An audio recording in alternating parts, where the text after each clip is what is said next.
Traore's vision gains power. African leaders launch ISCA against foreign interference, in a historic shift that may redefine the continent's approach to peace and security. African leaders have officially launched the International Security Conference on Africa, ISCA, a bold new alliance inspired by the unapologetic vision of Burkina Faso's captain Ibrahim Traoré. The gathering, held in Kigali on May 19th, marked a watershed moment, African nations coming together not under the shadow of Western oversight, but on their own terms. From defiance to doctrine. Just 3 years ago, Ibrahim Traoré was an obscure military officer. Today, he stands at the center of a Pan-African movement. Traoré's 2022 seizure of power in Burkina Faso wasn't just a coup.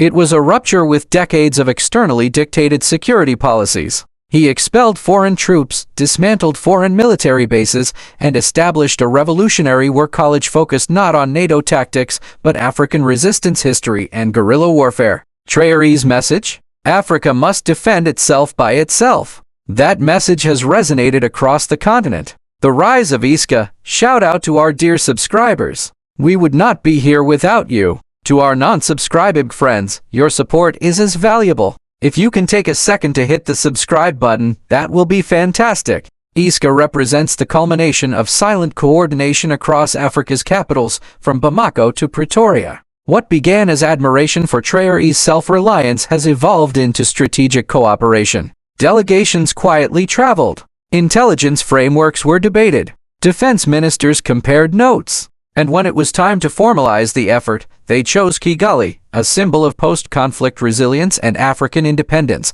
as the birthplace of this security revolution. Importantly, no Western observers were invited. No foreign embassies had a say. This was Africa's conversation in Africa's languages about Africa's future, a vision of sovereign security. Under the banner of ISCA, delegates committed to an ambitious roadmap. Continental Rapid Response Force, a standing force capable of deployment within 72 hours, divided into regional command zones. Pan-African war colleges, military academies replacing foreign-funded training programs focused on African military history, strategy, and anti-colonial theory. Defense Tech Initiative. Joint development of surveillance drones, encryption tools, and battlefield robotics, led by African engineers and startups. Sovereign Defense Fund, a pooled reserve funded by extractive industry revenues, aimed at financing operations without reliance on Western grants. Unified Doctrine, a homegrown military philosophy rooted in self-determination, resilience, and historical memory. The headquarters for ISCA's permanent secretariat is already under construction in Ouagadougou, Burkina Faso. Challenges ahead. Despite the momentum, leaders openly acknowledged persistent obstacles, linguistic divisions, border disputes, and deep-rooted distrust. But there was consensus that unity doesn't require uniformity, it requires trust, coordination, and shared intent. To that end, ISCA will launch military-to-military trust initiatives, joint exercises, and cross-border officer exchanges. The aim, to slowly erode the barriers left behind by colonial borders and external dependencies. The road forward. The Kigali Conference didn't just unveil a vision. It laid the foundation for a new defense architecture, one not built with borrowed bricks, but with African resolve. ISCA may not erase every threat overnight, but it has fired the opening salvo in a new kind of battle, the fight for sovereign security. And as Captain Traoré's once isolated stance becomes a continent-wide doctrine, one message rings loudest from the streets of Ouagadougou to the corridors of Kigali. Africa will no longer outsource its survival. In another development, Burkina Faso, Niger and Mali want and demand that they be treated in international negotiation as one entity inseparable from one another. A seismic shift is unfolding in West Africa as Mali, Burkina Faso, and Niger officially declare themselves a united front under a new regional bloc, the Confederation of Sahel States (AES).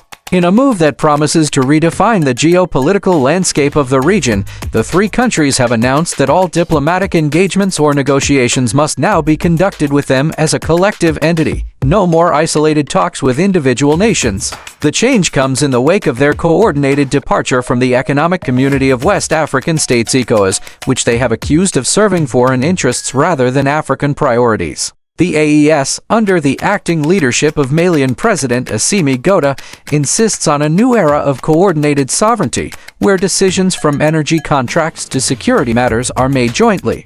Any discussion involving one of us must now involve all three, emphasized Mali's Foreign Minister Abdoulaye Diop after a high-level debriefing with President Goïta. His counterparts, Jean-Marie Traoré of Burkina Faso and Bakary Sall of Niger, stood united in the message, "No more divide and conquer diplomacy." Why they left ECOWAS. The departure from ECOWAS was catalyzed by the bloc's response to Niger's 2023 coup, when military forces ousted President Mohamed Bazoum. ECOWAS threatened military intervention to restore Bazoum, drawing sharp condemnation from the newly formed AES alliance. "You can't claim brotherhood and then threaten war over a single leader," said one AES official. The three countries, all under military-led transitional governments, felt ECOWAS had become a vehicle for Western geopolitical interests they say stood in opposition to genuine African development. A rotating presidency, a unified voice. Under the AES framework, leadership will rotate annually between the three nations.